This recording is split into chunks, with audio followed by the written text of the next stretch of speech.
Yes, it's true that the top of the line of traditionally published authors are selling better and making more money than the top of the line of self-published authors.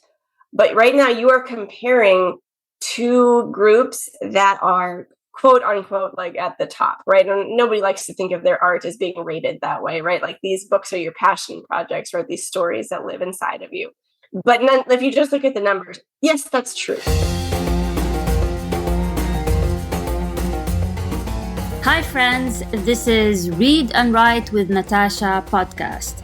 My name is Natasha Tynes and I'm an author and a journalist. In this channel, I talk about the writing life, review books, and interview authors. Hope you enjoy the journey.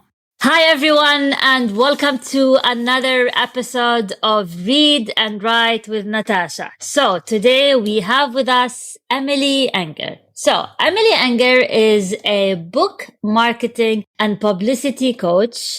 She teaches poets, fiction, and creative nonfiction authors how to incorporate minimalist marketing strategies into their creative process so that they can become successful without feeling overwhelmed. So, Emily, hi, nice to meet you. I'm so excited to have you today, mostly because you're a book coach. So, for anyone who's listening or watching, can you please, Emily, explain to us what a book coach is? Hi, well, thank you. First of all, thank you so much for having me on your show, Natasha. So I'm a book marketing coach. So the first thing I always have to do is, anytime I'm interviewed, is explain the difference to audiences between what a book coach and a book marketing coach is. So a book coach is someone who helps you with the writing process, right? So that's somebody who's like an accountability partner with you that will help make your book the best that it can be. Okay. And then after you're done with that person and you have finished your book and you have started along the publishing path that you choose, whether it's traditionally published or self-published, indie published authors, then that's where I come in as a book marketing coach to help authors understand, okay, what do I do now? Now that my book is the best that it can be, how do I get visibility for that book? I see. I see now the difference. See, I didn't even know the difference. So that's good to know. So there's a book coach and a book marketing coach. Okay. Yeah. So you were a book marketing coach. Correct.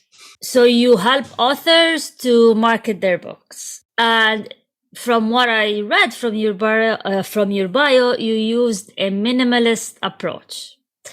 What does that mean? What is your approach? If you can share this with us for free. Absolutely. All right. Absolutely. That's my favorite thing is coming on to shows like yours and just getting to explain to authors who are overwhelmed how to not be overwhelmed. That is my shtick, I guess, for lack of a better word. If you try to do the marketing on your own without doing any research on book marketing, especially let's say you're a first-time author, so you don't know how the business works, and you start Googling, you start following different book marketing channels on, say, social media, you're going to get overwhelmed very, very fast because there's going to be this just barrage of content coming at you, telling you all the places you need to make sure your book is listed, all the activities you have to do to make sure that you find new readers, all the effort you need to put into getting reviews for your book and how quickly those reviews need to come in. And it suddenly becomes like a full-time job. Correct. I've been there. Yes, right. And for some authors, you like that. You love that part of the job. So you maybe thrive on that. But for authors who don't, for authors who are maybe a little bit more introverted, or they have another book that they need to write next, or for many authors who are not making a full-time living writing, and so they actually have a day job that they go to as well, like they don't have time for all of those things. So my minimalist approach is like we just have to simplify this, right? We have to decide what are the pieces that matter the most in marketing that's going to get you the best, what we call ROI or return on investment. And that investment isn't just money, it's time. You know, of all the time that you put in to marketing your book, which of those efforts give you the biggest rewards, and only focus on those and not worry about everything else out there that is a strategy that's just not working for you. Now, in terms of specifics as to what that is, it's going to vary from author to author because every author's voice is different, but also it varies from genre to genre, right? Unfortunately, I don't have a magic wand where I could be like, if every author's on TikTok and just TikTok, that'll work. It will work for some authors of some audiences, but it might not work for others. And so really, my belief and my strategy is all about figuring out what works for you. So there's a little trial and error at the beginning when you're first getting ready to launch your book. But then once you figure out that road, to focus on that road and not get distracted by all the shiny new ideas. All right. So let's do some sort of a role play. Okay. I want you to coach me. Okay. So I'm working on my second novel. I finished it and just tweaking it and, thinking about marketing. I'm going to self-publish, or I'm not sure if I'm going to self-publish or I'm going to go with a publisher.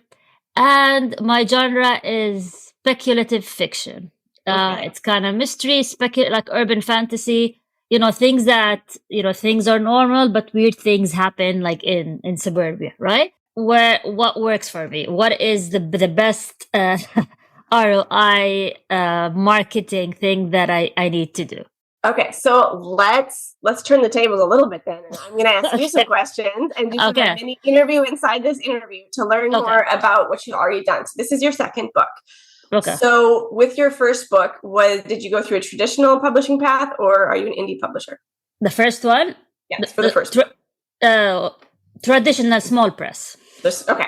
And with that book, the number one question is, how have you been talking to your readers? And so what I mean by that is social media, newsletter, even in-person events count. But in what way do the people who are already fans of yours, how do they talk to you? Some on Twitter, some on email, and some Instagram. Actually, I had some on Instagram. When you say email, are they sending you like fan email to your personal email, or are you sending out a newsletter and they're replying? Some of them, few of them fan email, but the fan email usually come via social media, either Twitter or Instagram. Okay. Yeah. So 2 social media platforms is not bad. 2 is kind of a manageable number. So if you're doing both Twitter and Instagram, I think you could probably, if you like them both, I would still continue to do them both. But tell me which one your favorite is. Not in terms of numbers, but in terms of joy for you. Which one do you like to use? Which platform? Twitter. Twitter? Okay. So then what I would say, because you have to enjoy what you do, right? So joy has to be a factor that is considered when you're coming up with a marketing plan. So then I would say your number one focus should be Twitter, with the next book too. And then second would be Instagram. Don't lose Instagram, but think of, in the front of your mind, Twitter as your place to be. Okay. So then the second issue becomes frequency. How often do you post on Twitter? So I use Twitter for other stuff besides my fiction. I use it to get writing clients, other clients, because I'm a full-time writer, and I'm not only fiction, but other parts, non-fiction, ghostwriter, and others. So I use Twitter at least. I schedule tweets, so I tweet at least 4 or 5 times a day. Oh, that's fantastic. Okay, yeah. So then you're golden. Usually when I talk to authors, Twitter's a little different, but other social media, they're like, well, once a week, maybe. Like they don't like to use the platforms very often. So if you're already doing great work then on Twitter. And so I would lean into that when you're talking about the book. I would push your audience to Twitter when you're talking to new audiences, and make Twitter kind of your connection point between you and the reader. Okay. So then the next issue, so that's the hub. That's where you're going to have your readers, your connection point. So then it becomes getting new readers, right? And so that's when we get into publicity. Correct. Yeah. So you are a podcast host. So you already know kind of the back end of how podcasting works. But it becomes being a guest. Now that could be on podcasts like you and I are doing now. Obviously you're comfortable with podcasts because you run one. I hope so. I would hope so. Okay. You can be looking at your local media. You can be looking at, your TV. You can be looking at, radio. Also, online publications, like online magazines. One of the great things that you can do is you can write an article, something nonfiction, because you do touch on different genres, and submit it to a publication that has to do with, that's the same type of place that readers of speculative fiction would hang out. Right. So then what you're going to want to do is a little bit of research at the front end of just like, what are these publications, right? I'm assuming you like to read speculative fiction as well if you're writing it. So think of the magazines you like to read that are not necessarily for other writers, but are for consumers, for readers.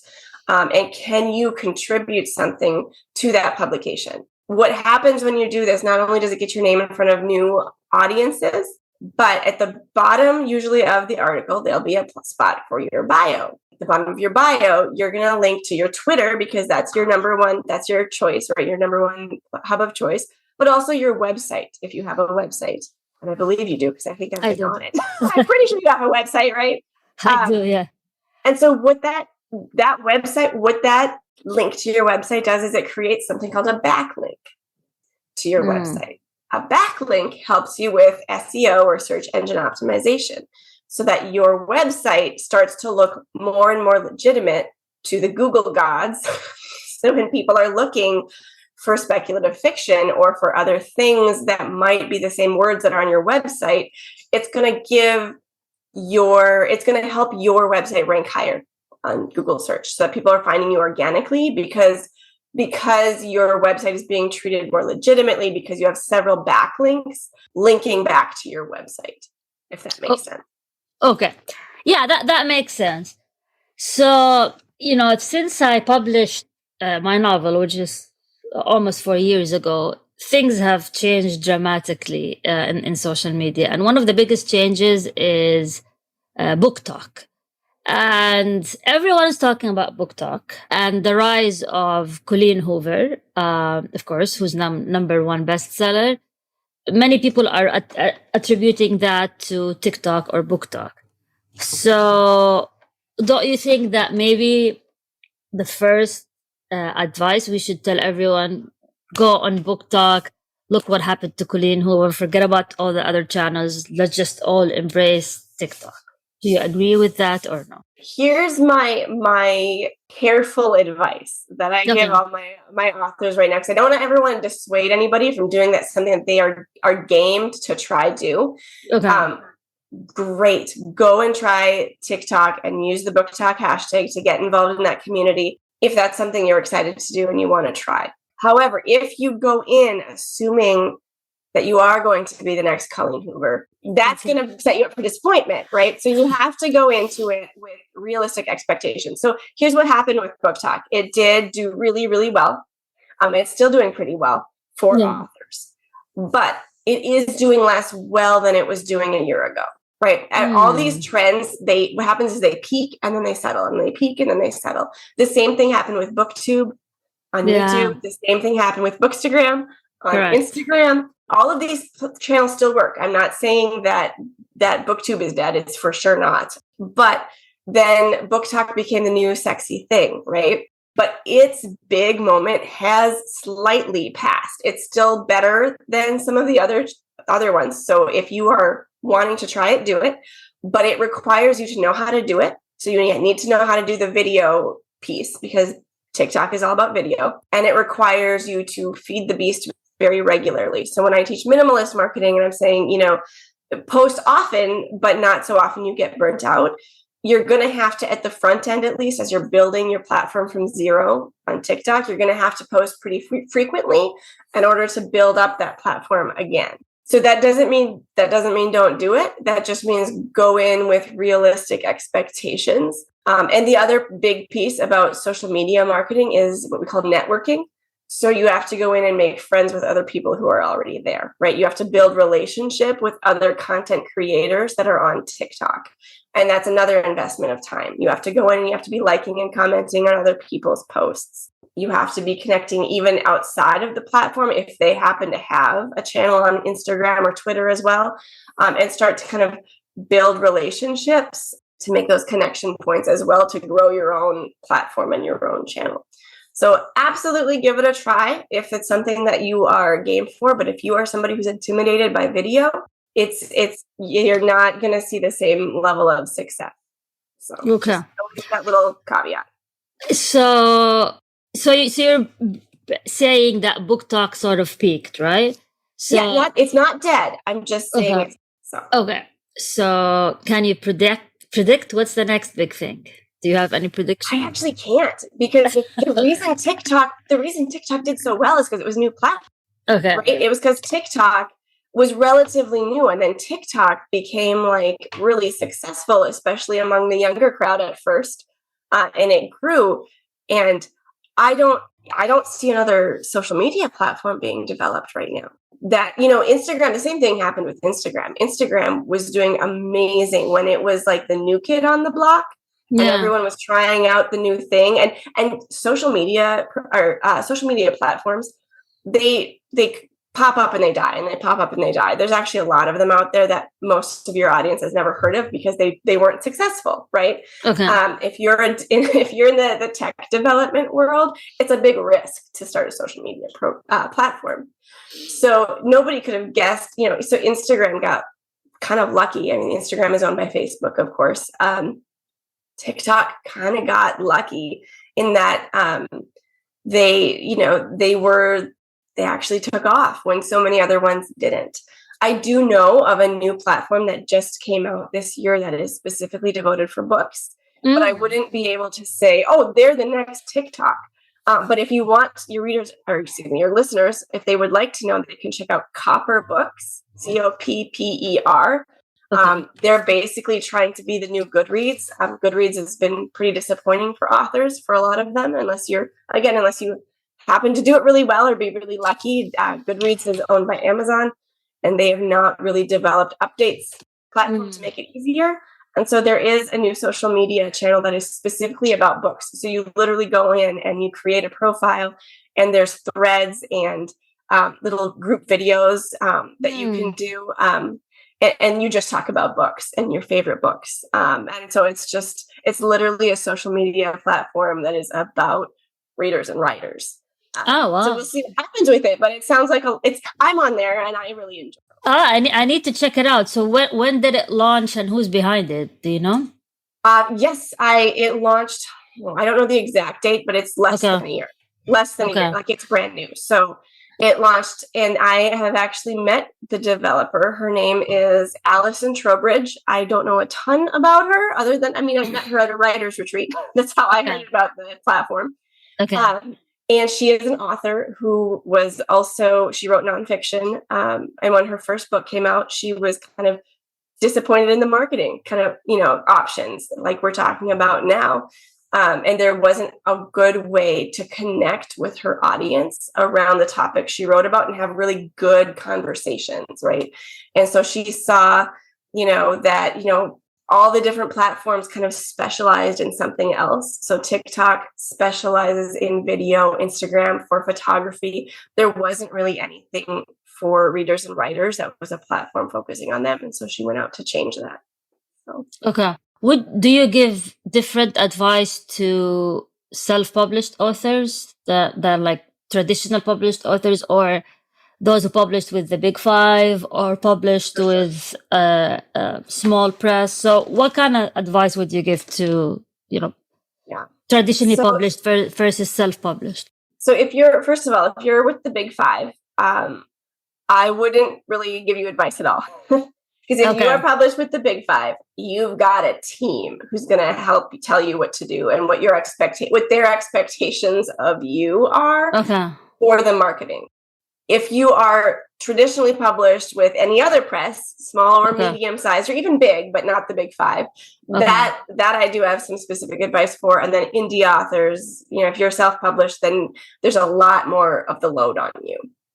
So the benefit to being self-published is you have access to the data of your book, and you don't if you're traditionally published. So you can look at how many book sales are happening, whether you're selling on Amazon, whether you're selling, to bookstores through Ingram Spark. You actually know what your sales are like. You can take out ads in some of these places like Amazon ads, or the bookstore catalog at Ingram Spark that goes to bookstores has done well for some of my authors and just getting their books onto bookstore shelves. And that's an option for you when you are self-published.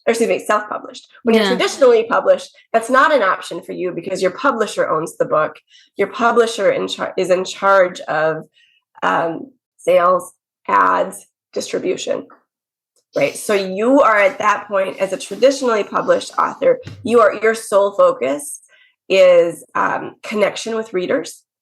I shouldn't say soul, there's two. There's one is connection with readers. That's the biggest one. And the second one is visibility through interviews. Yeah, like this, like going on podcasts. Now, you might have a publicist if you're traditionally published that will help get you on interviews, but they will likely not get you on enough interviews. And even if they do, the ball is still in your court to do well on those interviews and to then push those interviews forward as much as you can. So as you know, as a podcast host, one of the things I'm imagining is frustrating on your end is when you have a guest like me on your show and I come and I get to talk to your audience, and then afterwards I say bye and I never listen again, and I don't post to my audience that I was on your show. Like I don't tell my audience about your podcast, right? Which is bad, which is considered bad practice and bad form. What I'm going to do after we're done here, once this interview comes out, is I'm going to go on my social media and I'm going to go on my newsletter that I've curated and tell them all about Natasha Tynes and her amazing podcast that I got to be on, right? And try to get you new listeners as well, so that this is kind of a mutual relationship. Okay. And what authors sometimes don't realize when they are doing publicity is they come and they perform well on the podcast or the radio show or whatever, and then they don't really do anything after that. They think that it's up to somebody else to push it out to their readers, and it's not. It's actually up to you, and you need to be telling all of your readers that you're on the podcast, and you can do it more than once. Sometimes what I'll see is they'll be like, "Yep, here's the link to the show I was on," and then they say it one time and they never touch it again. And you can repost that episode, or that link 2 or 3 or 4 times in the next couple of weeks to make sure that all of your readers get a chance to see it. And the host of that interview will be very grateful to you, and that will help the interview perform better. It will help get more visibility both directions. And that links to your book, right? That links to information about you, which is how they find your book. Yeah. So now, like the market is changing. As I said, when I published my book, now like everything changed. KDP now is huge. They, changed it dramatically. It's very easy. I played around with it. And do you think people should just skip the gatekeepers and self-publish? I talked with one of the authors. I talk with authors all the time. And one of them, who also works in a traditional publishing house. One of the things that he was telling me is that self-published authors, still do not sell as good as traditional published authors. So like you have, self-published authors still lag behind when it comes to the numbers. Do you agree with that? Or is the trend shifting? So I'd love to hear from you. I do. Yeah, no, I agree with that. That if you can get a traditional publishing deal, I still do think that is the best path to more sales and a bigger career, traditionally speaking, I guess, the way we would think of a writing career. There are a few reasons for that. One, the one at the very top is money. Money. It's all about money. And if you are an indie author, there are definitely self-published authors who have done very, very well, who have gotten certain bestseller rankings in different places, but it has been A, exhausting, and B, they have to pay for everything. Yeah. Right? You have to pay for not just the book design and the book editor, which right up front, just to create the package of what makes your book a book is many thousands of dollars. True. And it has to be good to stand out amongst all the other books on KDP, right? So it has to be professionally done, which means you cannot cut corners. And then for the visibility, if you want to use some of the best, some of these strategies that a lot of the best-selling authors use, you're looking at spending money on advertising or getting into places. I don't know if you've heard of BookBub, but there are kind of newsletters that will recommend your book. This is for both traditional and indie authors. They do. But the difference is that a traditional press would have a press to pay that fee to get mentioned. And if you're an indie author, that's still coming out of your pocket too. Yeah. And so usually what happens is where the indie authors kind of stall out is when the money stalls out. It's not for their book not being good. It's not for lack of desire or effort or fulfilling their dreams. Like, they're doing all the right things, but there's only so much money, especially before the profit comes back. Because if you're publishing also through KDP, you have to realize that there's a delay in when you get your paycheck from those books. That you can't, I think it's a couple of months before, when a book is sold, like, in 2 weeks, you're not seeing your profit from that sale. There's a window that Amazon leaves open, at least as of the timing of this recording. Of course, these platforms change all the time. Okay. But there's a delay, and I believe that's to allow for returns in case somebody doesn't want the book anymore or made a mistake. They allow for returns before they pay out the author, but your expenses are still there.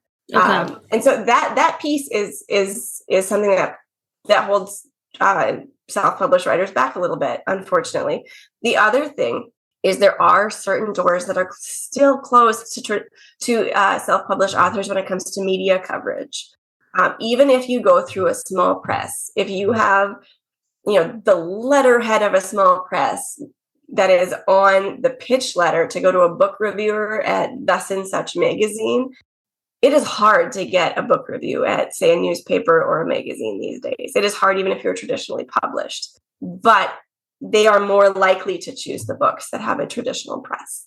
And they are getting really good at being able to tell the difference between when they're seeing the publishing logo of a self-published author, a traditional press, or a hybrid press, right? Because these people aren't dummies. They're in this industry too. And maybe a few years ago, you could have, you create a logo for the publishing arm of your books, and you send it out, and you act all professional, and maybe the book reviewer doesn't realize it.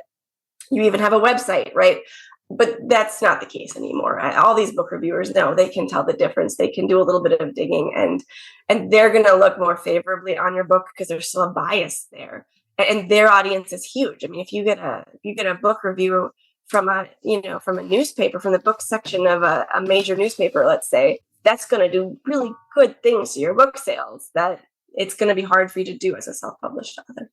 Yeah, I mean, I was just smiling because I have my own LLC and my own, media LLC. So I'm actually I took my rights back from my traditional publisher, and I'm gonna self-publish my first novel, and I'm publishing under my LLC. So it doesn't have my name as the publisher; it has the name of my LLC. But I was thinking about, like, how would they know it's me? They would know.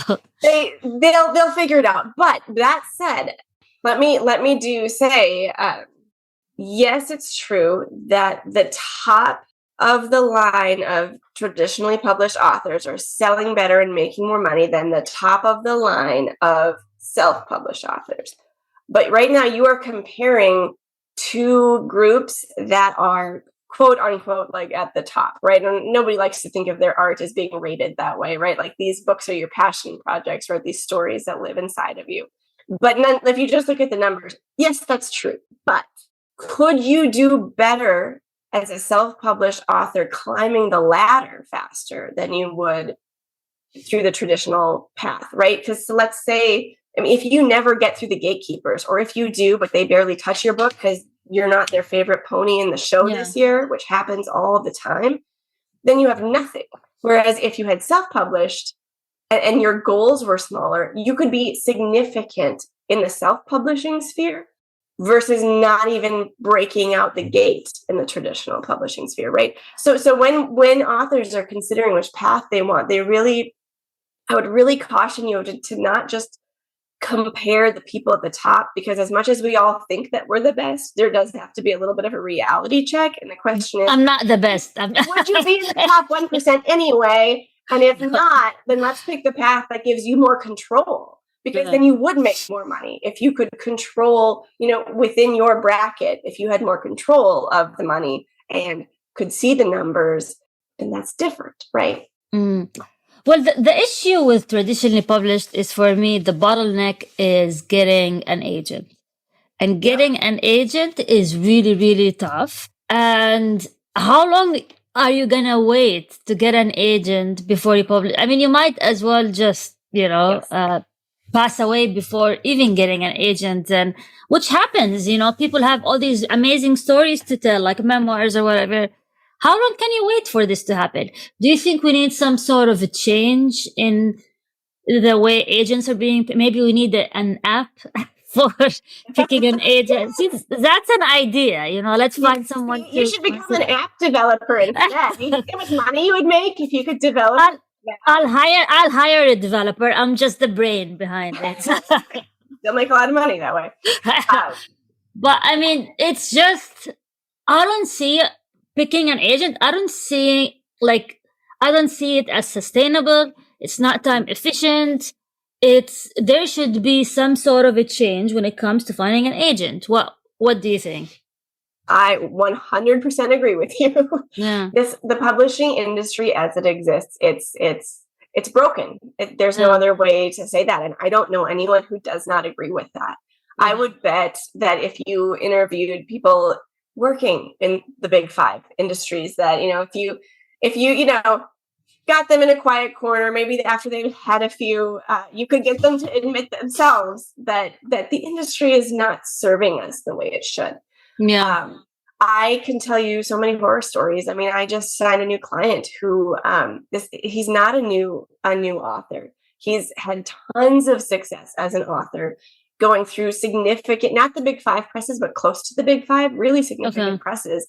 And he couldn't get a new agent. He had one years ago, but couldn't get a new one, even though he had all this success to show for it. And the same story with my husband. My husband is an author. He wrote a fantastic book.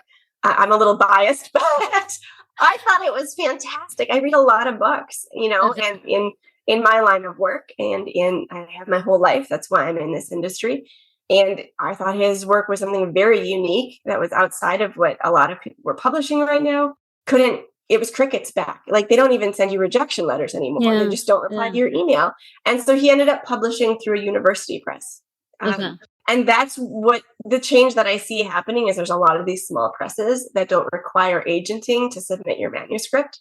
I don't know if that's a perfect solution either, but that is a path that I am constantly reminding writers about when they reach out to me and they have questions, because this is the stage they're at. I always say try for the agent first, because if you can go that path, that's the one that's going to set you up for the best success. But eventually, if you don't hear back, you can't just let your book sit in a drawer. Right. I mean, that's just creatively devastating.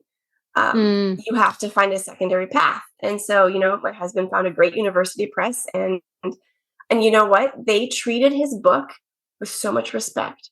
Yeah. That's the one nice thing about a small press, is because of their size, they can be human beings with you. They don't just see you as a commodity and a thing that wrote a product for them. And that can be a very wonderful relationship, but they don't have the budgets that the big guys do. So then you're back again talking to somebody like me, and we're having the marketing conversation, because it'll say, just in my husband's contract, it literally says that basically they're not going to do any marketing beyond the basic distribution channels, right? And that the rest is up to him. So then, even though he's not a self-published author, he is still somebody who has to do 100% of the marketing himself. But he has you, so. Yes, he does. He's lucky. He's got me. He's lucky. So, do you take on clients after they get published, or when they have their manuscript ready? Because you mentioned, yeah. Yeah. So what I do is so I don't take one-on-one clients at all anymore. I did at the beginning of my career, and I would basically do what's called done for you services, where you hire me and I create some social media posts for you. If you're not on the right distribution channels, I'll literally upload your book there. I will serve as a publicist, and I was sending out kind of pitch letters on behalf of authors to media and other industry professionals.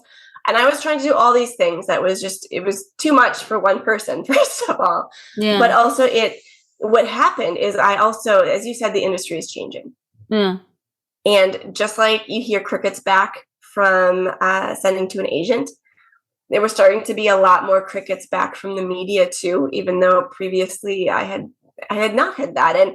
And one of the big pieces is that we live in an era right now because of social media where people expect access, right? And I was being the go-between between the author and their audience through social media. I would sometimes run their social media channels for them. Yeah. And also between the author and the media, creating another like step, so they had to ask me for the phone number of the author just in order to get a hold of him or her to set up an interview. And it was creating barriers instead of helping. Okay. So that's why I became a book marketing coach instead of a book marketer. So I just teach authors how to do it themselves. Okay. So what I do when I take on new clients, mostly it's just an interview. And if they need a little beginning assistance to set up a plan for themselves, I'll help them come up with a plan. But that's all I do for them anymore. The rest of what they get from me is they can sign up for my newsletter. And I do an educational newsletter that's free. And eventually I am in the middle of finishing up my first course. And I'm going to have courses available that people can purchase and kind of go at your own pace type of thing, where they can walk through the different steps where I actually teach you how to do the different pieces of what makes a good pitch letter to the media. What does it need to include? When do you follow up? And how much, what should that follow up look like? Stuff like that. What platform are you using for the course? I'm using Podia. Okay. So you're not doing like cohorts or anything like that. You're just recording the video and people will watch it. Yeah. For now, my plan eventually is there will be a little cohort piece, but only temporary. So what I have found, I used to run a membership group that was that was a lot like a cohort where you'd pay a recurring subscription fee and you would work with me inside the platform regularly, but it would be like a group coaching thing. But I found it was not necessary. Like I want to give people an off ramp as well as an on ramp, because I think we're all weary of paying subscription fees for eternity. And then, when are we done type of a thing. And so I realized doing a temporary cohort around a course would better serve people. So eventually what I plan to do is for some of my more significant courses, along with the course would be, say, 4 weeks, 6 weeks, kind of group conversation and help. But then actually like set people up. So like now you have the information. Now I've worked with you. Now you're ready to go and fly from the cage. Okay, got it. So I just want to go back a bit and ask you about how did you even get into that whole business of being what do you call it again? A book marketing coach. How did you get into that? Yeah, I want to hear your like backstory. I call myself an accidental book marketer. I did not set out to do this. I wanted to be a writer when I grew up. I wanted the path that a lot of the authors that I work with that I help them take. That's what I intended. It's why I got a degree in English. I got a certificate in publishing years ago, right? Thinking it was just more for me though. Like I was just going to learn how the publishing industry works. But then I made the mistake of taking this marketing course in college, this advanced marketing class. And I just loved it. Like I found that I just really thrived off of that kind of business side. And the thinking about the data and the visibility. And I just enjoyed it. And so after college, you need a job to pay off the school loans, and no one pays you to write the book. So there's this little delay, right? And so I had to get a job. So I got a job in marketing. and so I've been in marketing to various industries, not always in books, but just in marketing for about 15 years. And my last 9 to 5 traditional job was at an art center, a regional art center here in Minnesota where I live. And we served 9 counties, I believe 4 Native American reservations. It was and I get to be their communications director. It was a really incredible job and an incredible opportunity for me. And it was really a fulfillment for me because I was back to working with artists, which was my favorite group of people. And we worked with all kinds of artists, not just writers, but writers was included, in the term artist, of course. And so I would help authors through our center with their book launch and with writing press releases and stuff like that. And so when I had my second child and I decided I was going to stay home with her, and try to do some part-time freelance work, I had some connections I had made there with authors who were like, hey, could you do this just on a freelance capacity for us? And at first I was like, no, this isn't what I was going to do. Yeah. And then I was like, I'll just try it. And then pretty soon, just like that marketing class back in college, I realized I loved it. And then the next thing I know, I have a whole business around this. So this is a bit meta, but how do you market your marketing business? This way, right now, with you. I reach out to podcasts. I also I've been doing some events lately. So like Zoom events where there's a lot of different industry professionals that are in come in and teach. So I do a lot of teaching through that way. I've also taught at writers retreats, stuff like that. But if you're just looking online and I find writers retreats or events or speaking engagements that sound like they'd be a good fit for what I want to do and that want to talk about the industry and not just the writing piece. And I reach out to them. I send a pitch, just like I teach authors to send a pitch to to when they want to get coverage for press. I send a pitch too to say, hey, do you want to talk about book marketing? So what is the number one social media that gives you the biggest ROI? Social media platform, yeah. Yeah, ready for this? Yep. I don't use social media to market my business. I do have social media personally. I have I have an Instagram. That's probably my biggest platform. And a lot of my authors follow me there because they know I'm there. I use my newsletter as my connection point to my followers. Why not social media? I'm curious. Because of my minimalist strategy. Because social media is a beast that constantly has to be fed. So for me to grow my business on social media, I need to give new advice every single day. And as a mom of 2 little kids, my oldest is finally in kindergarten, so I have a little bit of a break. But I still need to create the content for my current clients and current clientele and all the newsletters I put out. There's not also time to do, say, like a TikTok tutorial video and do it well. And so this gets back to kind of my philosophy in marketing is pick one connection point or 2 if you have it in you. But I only had one in me. So I chose my newsletter because that's the best way that I found to give educational content, especially in long form. And I also found like a lot of authors they appreciated that more because they are trying to write. So they're not checking social media all the time. Yeah.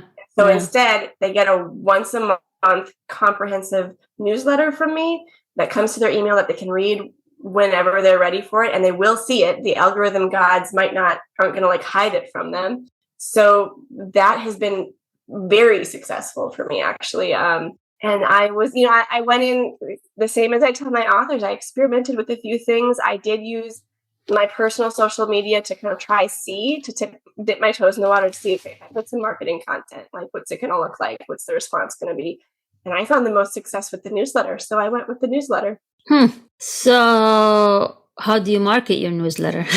I do it through social media. I will post on my personal one, saying, hey, I'm getting ready for a new newsletter. And with Instagram, you can use hashtags that are relevant to the topic of the post. And so that reaches new people.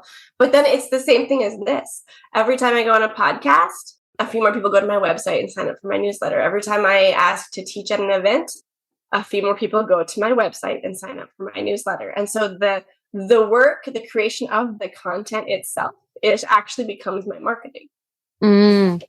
I'm gonna sign up for newsletter now. I'm really curious. Okay, so before we conclude, what are like top 5 tips you would give to new authors or aspiring authors to market their books? So I'm just 5 tips.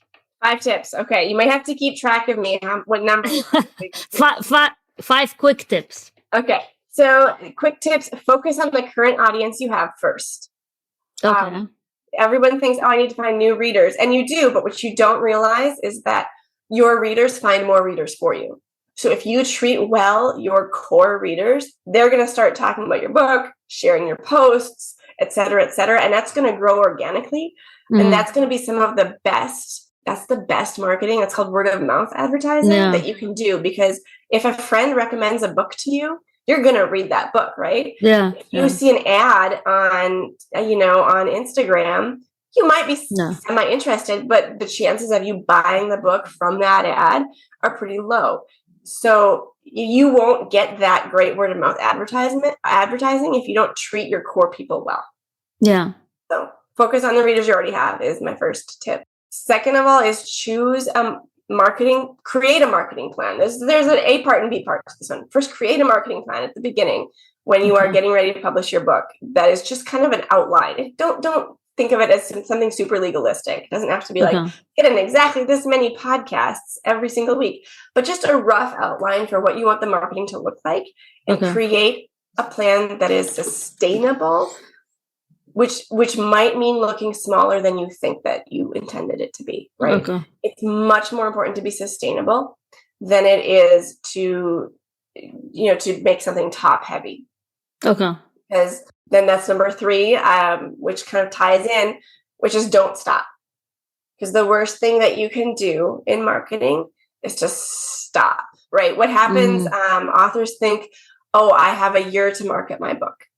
And that is roughly true when it comes to getting media coverage. Once your book is more than a year old, a newspaper is probably not going to want to interview you. But then they're like, this little date is in their mind. So then when they hit that first anniversary, they're like, now I can stop.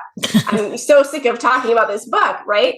Yeah. And then they just shut up, right? And they never talk about their book anymore. Yeah. And you don't want to do that. You want to, if your point number 2, which was to create something that's sustainable, is not burning you out, then you can keep talking about it without it dropping away, which is very, very important. So that's 3. Number 4 is to use borrowed audiences, which means media coverage, right? So using a borrowed audience means you need to go and have a conversation with somebody else in order to talk to their followers. So if you go on a podcast, that podcast audience hears you. If you have a conversation on, let's say, do like a YouTube live with another person, or an Instagram live or Facebook live with another author, maybe it's not even media coverage, maybe it's 2 authors collaborating together, right? Then both of your audiences are going to watch your conversation. And so each of you will get followers from the other person. Got it. So that would be number 4. Let's see. And then number 5, which is the first one that we talked about, is just whatever you do, make sure you have a connection point so that your readers can connect with you somehow. It doesn't mean that you have to give them full access. I believe in setting boundaries, but there has to be a hub spot where you can gather your people. That could be social media, and it can be any platform you choose. It can be your newsletter, which is what I do. If you are an author who's maybe more of a local author, you're not trying to, get out on Amazon. Maybe you wrote a book that is about, a historical event that happened near your hometown. Maybe for you, your marketing goal is to stay kind of a big deal in your hometown. Then it's literal events, right? But just make sure that you have provided some kind of connection point so that people who are fans of you get a chance to see you. Because then they're going to feel like they're building a relationship with you. And then that loops back around my first point, which is then you're treating your audience well. You're treating your current fans well. And it's breeding that loyalty. Well, Amy, this has been wonderful and eye-opening. And you got me fired up about marketing. Good. I'm so happy to hear that. Yeah, I've been just so busy with everything that I'm kind of forgot about all the marketing part when it comes to my books. But I'm gonna go ahead and subscribe to your newsletter. What's the name of newsletter for anyone who's listening as well or watching? So it's the same as my website. So if you go to goodenoughbookmarketing.com is my website, and right on the homepage will be the place that you can sign up, and you'll get a free download too, with also some tips that I have. Nice. Okay. So there'll be even more stuff. In fact, I don't even know that we talked about some of the tips that I have on there. So there's even more content there. That's fantastic. So thank you very much for spending an hour with me, and I'm sure everyone is gonna enjoy all your tips. And if anyone wants help marketing their book, you know where to go. So Thank you so much, Natasha. This was a fun conversation. I really enjoyed talking to you. Ah, yeah, me too. Thank you very much, and enjoy the rest of the day. Take care. And for anybody who's spent an hour with us, thank you so much for listening or watching. And until we meet again.